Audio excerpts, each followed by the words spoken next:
দিন হঠাৎ বিছানায় হেগে দিল বিল্লু। তারপর ওর বাবা এসে খুব রাগ করে মার দিল। বেচারা বিল্লু কাঁদে, ওর মা দৌড়ে আসে বাঁচাতে। দুজনেই কান্না করে বাবার বকা খেয়ে। শেষে বাবা রেগে ঘর থেকে বের করে দেয় ওদের। বিল্লু আর ওর মা রাস্তায় হাঁটে, শেষে ডাস্টবিনের পাশে গিয়ে শুয়ে থাকে। হঠাৎ এক ভালো বিড়াল রাস্তা দিয়ে আসতে থাকে। বিল্লু ও বিল্লুর মা খাবার কুড়িয়ে খেতে থাকে। তাদের দেখে ভালো বিড়াল খুব কষ্ট পায়। ওদের নিজের বাসায় নিয়ে যায়, খাওয়ায়, ভালোবাসে ও অনেক আনন্দ করে। তারপর তারা গোসল ছেড়ে নেয় ও তার মা তাকে ঘুম পাড়িয়ে দেয়।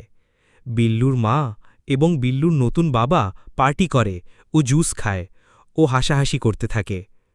সব ঠিকঠাক চলছিল। হঠাৎ একদিন বিল্লু আবার বিছানায় হেগে দেয়। এবার ভয় পায়, কিন্তু মা বাবা কিছু না বলে ওকে জড়িয়ে ধরে। তার নতুন বাবা তাকে আদর করে।